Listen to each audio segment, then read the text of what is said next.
Hey guys, it's me, Slogdog, the man who fucked Gustavo Fring. Anyways, welcome into patch 13.23. Nobody cares, Slogdog. It's been like 5 days. Keep that little mouth of yours shut, little boy.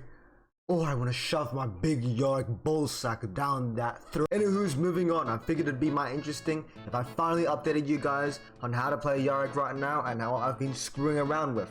So firstly, let's just move the elephant out of the room. The tower changes. We are making bank this patch.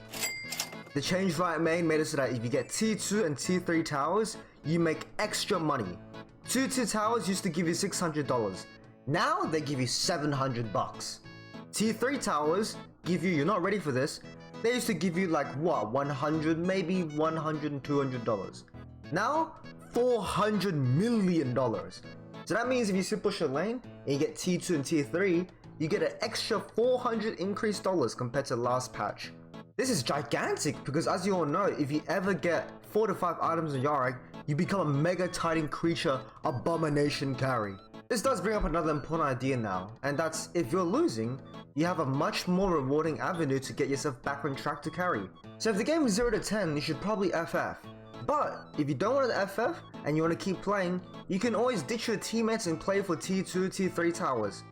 Although I went on an 8-game losing streak the other day, I feel more confident and in control of getting leads in games now, and this is one of the best indirect buffs to Yorick we've ever had in a while. This comes of course to the downside of if the enemy gets your T2 and T3s, you're shit out of luck and you're low on money. But if the enemy takes a T2 and T3, how about you stop sucking? Just stop sucking. It's really not that hard.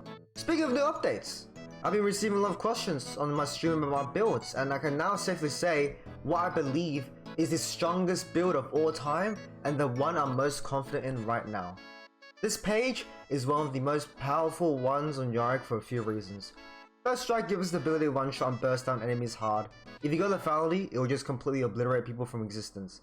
It also has a second effect of granting us a lot of muladosh. And this is good because it lets us hit that 4 item power spike and get to the point where we can carry. Getting to item spikes is the most important thing in Yorick, and the fact that this helps that and gives damage and scales makes it an amazing rune. But the truth in it all is that that's not even the most broken part about First Strike.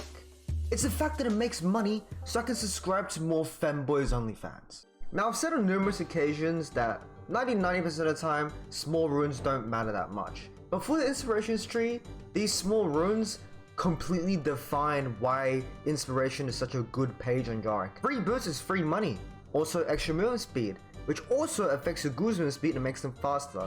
And also, why would you not want your ghouls to have that new Lamborghini, brand new Yeezys, Balenciaga feet drip? These little biscuits give you infinite mana in laning phase, and I find that if you make a few mistakes, your mana can drain really quick, and having these biscuits just ensures that your level 1 to 5 are never a problem in the mana department. Very, very good for laning. And also, who knows, cum biscuits. And finally the meat sauce, the Wagyu steak grill, the Hatsune Miku Rem figure, the Yorick Slogdog sex king, approach velocity. When you eat someone in Yorick and chase them, it's like a dog running on all fours. When you use someone in Yorick with approach velocity, it's like a dog running on all 8 legs on crack cocaine sniffing peanut butter on someone's nutsack. It's seriously Sonic speed. Combine this with Grudge, and you're basically me waking up every day at 7 AM in the morning waiting for my crush to log on to League of Legends so that I can do it with her. I haven't been doing that, by the way. Why the hell would I do that? Secondary runes? Standard boring or demolish and whatever shit here. This rune page makes the Lethality Yorick go from meh to amazing Oblivion Tea, and it completely changes the dynamic of Yorick's power. Anyways, that's it for the video. But what about the builds, Slogdog? Here's the builds. What about the PvE changes? Lethality good, Bruiser meh. And what about? Okay, fucking hell, I'll review the other patch changes as well. Yeah, absolute knobhead. Okay, starting nerfs are nice. The Quesada matchup was already pretty easy in the first place. When he's in alt form, you kinda just beat him up with damage. And his tanky form doesn't do enough to threaten you. But now, it's even easier. Careful though, because if you mess up when he's ult and you like miss your abilities, he's probably gonna throw you into the back of the van. Riven buffs?